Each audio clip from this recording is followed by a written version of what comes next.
Bertarung sihir. Dalam pandangan mata mereka, pria bersorban seperti mengendarai ular naga yang memiliki sirip di kedua sisi kepalanya. Sekilas hewan itu mirip ikan besar yang bertubuh panjang seperti ekor ular. Hewan aneh yang dikendara pria aneh itu menghadang perahu yang ditumpangi para depati.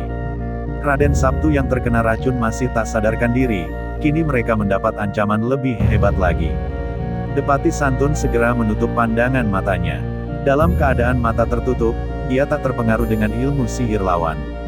Tetapi entah mengapa, ada keinginan yang kuat mendorong ia untuk selalu membuka matanya. Makin lama, mereka yang berada di atas perahu semakin terpengaruh dengan pria pengendara ikan mirip naga yang membuat oleng perahu. Depati Rengkaling yang temperamen bahkan lebih dulu terkena pengaruh sihir sehingga ia saat itu menggigil seperti orang yang sangat ketakutan. Meskipun Depati Santun berulang kali memperingatkan agar mereka tidak terpengaruh dengan ilmu sihir lawan, tetapi lama-kelamaan dirinya pun tak mampu meredam pengaruhnya. Dalam perjuangannya melawan kekuatan magis itu, Depati Santun akhirnya duduk bersila di atas geladak, menutup mata dan mengatur nafasnya. Dalam keadaan terdesam seperti itu, tiba-tiba terdengar suara orang tertawa terkekeh. Hihihihi, segala macam ilmu sihir murahan ini, mana bisa menakutiku. Ayo engkau pria bersorban, jingoklah majikan kau yang baru datang ini. Suara itu berasal dari orang tua cebol yang mengendarai perahu kecil. Entah kapan perahu kecil itu datang, tiba-tiba ia sudah menempel di perahu yang ditumpangi Raden Sabtu. Turut bersamanya seorang wanita tua berkebaya dan remaja tanggung yang juga ikut memamerkan giginya. Terlihat sekali anak kecil itu senang hatinya melihat ada orang menunggangi ikan naga. Anehnya, setelah suara orang tua cebol terdengar, pengaruh sihir pria bersorban langsung hilang. Depati Santun yang sebelumnya menutup mata, kini dapat melihat siapa orang cebol yang datang menolongnya. Ai, kiranya Tuan Belingis, Nyai Derimas dan Raden Gatra. Terima kasih telah menolong kami, Tuan. Depati Santun menjura hormat. Jangan kalian senang terlebih dahulu, cebol. Lihatlah perahu yang engkau tumpangi itu dipenuhi oleh semut merah. Pria bersorban menggerakkan jarinya menunjuk ke arah perahu yang ditumpangi Belingis. Dalam pandangan Depati Santun, tiba-tiba banyak sekali semut merah yang mengerubungi Belingis. Tubuh Belingis bergetar hebat, mulutnya komat kamit seperti membaca mantra.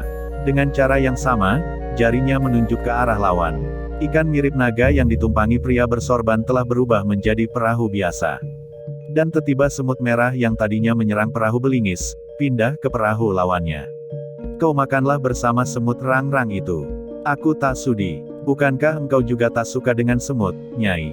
Belingis terbahak-bahak. Aku memang tak suka semut rang-rang, Kakang. Biarlah semut itu menjadi teman orang bersorban itu saja, hihihihi.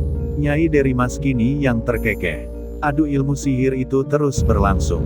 Tiba-tiba di muara sungai Komering itu datang 5 perahu yang ditumpangi belasan pria bersorban. Mereka membantu pria bersorban pertama menyerang dengan menggunakan ilmu sihir. Keadaan berbalik. Nyai Derimas yang membantu suaminya, juga terlihat kewalahan menghadapi serangan sihir dari banyak pria bersorban itu. Cepatlah engkau obati Raden Sabtu yang terkena racun itu. Jika tidak segera ditolong, jiwanya dapat terancam. Nyai Derimas mengirimkan perintah kepada muridnya dengan mengirim suara jarak jauh. Raden Gatra segera melompat ke perahu yang ditumpangi para depati. Dengan cekatan tubuhnya melayang menuju perahu di sebelahnya. Ia mendarat dengan mulus di geladak tanpa membuat perahu bergoyang. Dengan usianya yang masih muda itu, ilmu meringankan tubuhnya sudah mencapai tahap yang sedemikian tinggi. Depati Santun yang memperhatikannya, hanya mampu menggeleng-gelengkan kepalanya tanda bahwa ia kagum dengan anak kecil tersebut. Tanpa banyak bicara, Raden Gatra segera memberikan nafas buatan dengan cara menghirup udara dari mulut Raden Sabtu. Beberapa kali tindakannya itu ia ulangi. Hingga akhirnya Raden Sabtu mulai menggerak-gerakkan tubuhnya. Hei, lihatlah, bagaimana mungkin anak kecil ini mampu menghirup racun dari tubuh Raden Sabtu tanpa ia tertular racun. Ah, banyak sekali keanehan yang kita alami kali ini, Depati Santun. Depati Rengkalis yang telah sadar dari pengaruh sihir berdecak kagum. Ia tak menyangka jika dalam usianya yang masih tergolong bocah, Raden Gatra mampu menetralisir racun dengan cara seperti itu. Sependidih air, Raden Sabtu mulai membuka matanya. Meskipun awalnya ia belum bisa melihat dengan baik, namun setelah beberapa saat akhirnya ia dapat melihat bahwa kehadiran Raden Gatra. Ia segera bangkit dari posisi tidur dan melihat bahwa para depati dan murid padepokan yang berlayar bersamanya masih berada di atas perahu yang sama. Ai, kiranya Raden Gatra telah menyelamatkan nyawaku.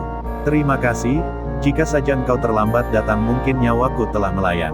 Hehehehe, engkau begitu sungkannya dengan diriku, Raden Sabtu. Baik kalau begitu engkau ingat-ingatlah jasaku hari ini. Engkau berutang satu kepadaku. Raden Gatra kembali terkekeh. Sorot matanya yang ganjil membuat perilakunya juga aneh. Raden Sabtu yang mafhum atas keanehan anak kecil yang terhitung keponakannya itu.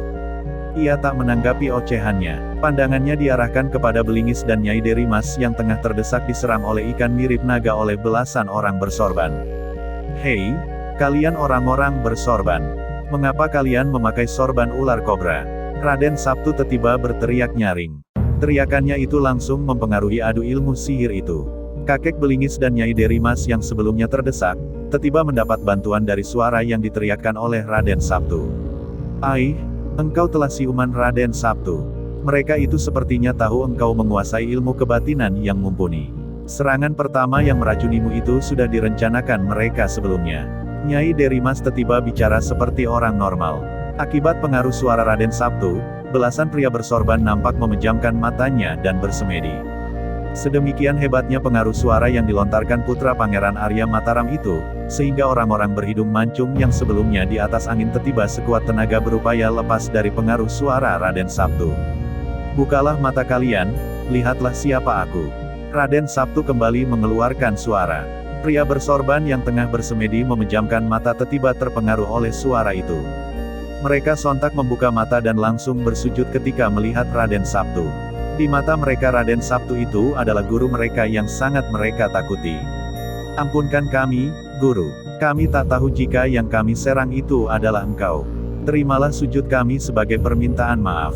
Enak saja kalian bicara, segera pukul pantat kalian 100 kali, baru senang hatiku melihatnya. Suara itu adalah suara Belingis. Ia yang berpengalaman segera mafhum jika lawan-lawannya itu kali ini tak berkutik menghadapi kekuatan batin yang dimiliki Raden Sabtu. Dalam keadaan seperti itu, mudah sekali bagi Belingis untuk mempengaruhi lawannya meskipun mereka memiliki ilmu sihir yang kuat.